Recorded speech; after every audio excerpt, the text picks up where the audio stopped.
जी, हमारे DG sir के नेतृत्व के चलते ऑपरेशन ट्रैकडाउन की सफलता के बाद अब हमें दिशा निर्देश दिए गए हैं कि ऑपरेशन हॉटस्पॉट डोमिनेशन इस पे कार्रवाई करेगी पुलिस। और उसका औचित्य है कि जितने भी हमारे ज़िले में ऐसे एरियाज़ हैं जहाँ पर नशा बिकता हो या नशे का सेवन होता हो या जहाँ पर जुआ सट्टा खेला जाता हो या कुछ ऐसी गलियाँ हैं या ऐसे मोहल्ले हैं या ऐसे कस्बे हैं जहाँ पर हमारी बहनों को या माताओं को गुजरने में दिक्कत होती हो, जहाँ पर छेड़खानी की वारदातें हों, तो उनको सिक्योर करने के लिए और उनको सैनिटाइज करने के लिए हमारा अब फोकस रहेगा इस पूरे महीने। और इन जगहों को एक्चुअल में आइडेंटिफाई करने के लिए हमने अपने एसएचओज और चौकी इंचार्जेस उनको भी कहा है कि आप वहाँ अपने एरिया के जितने मौजूद व्यक्ति हैं, चाहे एमसी हो गए, चाहे सरपंच हो गए या और भी जितने भाई बंधु होते हैं, उनसे बातचीत करके ऐसे जगहों का आइडेंटिफिकेशन करें। एंड साथ ही साथ मैं आप सभी, चाहे जितने भी पत्रकार छायाकार बंधु आए हुए हैं, आप सभी से भी इंफॉर्मेशन ये इनवाइट करती हूँ कि आप भी हमें बताएं ऐसे कौन से एरियाज़ हैं जिन पे हमें पुलिस को अपनी प्रेजेंस इंश्योर करते हुए उनको एक सेफ एरियाज बनाने की ज़रूरत है, दोबारा से रिक्लेम करने की ज़रूरत है। अब मैम ज़्यादातर देखा गया है कि स्लम एरिया में, जिला के आसपास देखा गया, स्लम एरिया में ज़्यादातर क्राइम और इस तरह की बात आती है स्लम एरिया में, जहाँ की पुलिस की गश्त बहुत कम देखने को मिलती है। इसके लिए क्या आप लोग तैयार कर दिया? जी, मैं समझ रही हूँ आप किन कस्बों का, किन मोहल्लों की तरफ आप इशारा कर रहे हैं।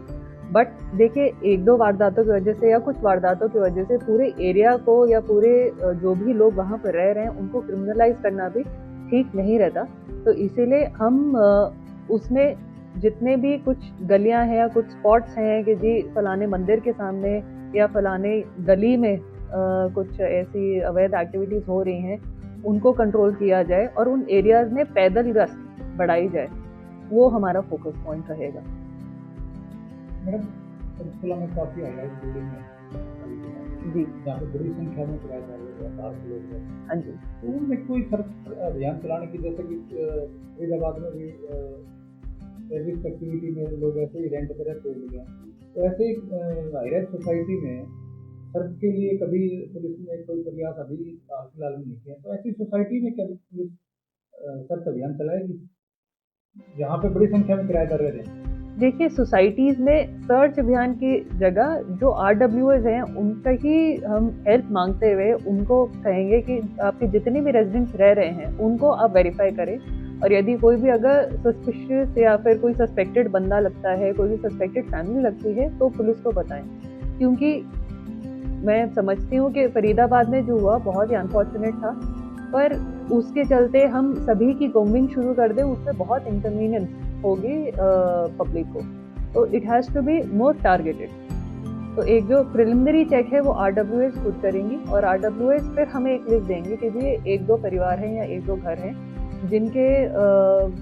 लोग जो है उनका हम अच्छे से सत्यापन नहीं कर पाए हैं और जिसमें पुलिस वेरिफिकेशन की हमें रिक्वायरमेंट है।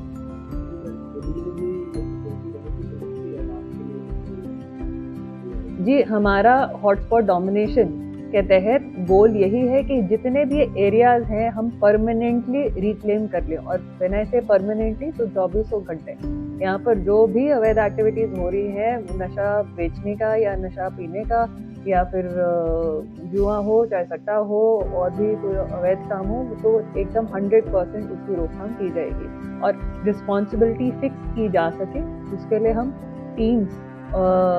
प्रॉपर बाय नेम टीम्स लगाई जाएंगी ताकि कल को अगर वहाँ पर कंट्रोल नहीं हुआ तो मुझे पता हो कि किसकी जिम्मेवारी थी, उसकी तरह से पूरी नहीं की। मैं पंचकुला पुलिस की ज़्यादातर जो वीआईपी ड्यूटी में लगी होती है, तो इस तरह से उनका ध्यान जो है नशा बेचने वाले हैं उनकी तरफ से ज़्यादा रहते हैं, सबके साथ शादी रहते हैं और वीआईपी ड्यूटी में लगे होते हैं।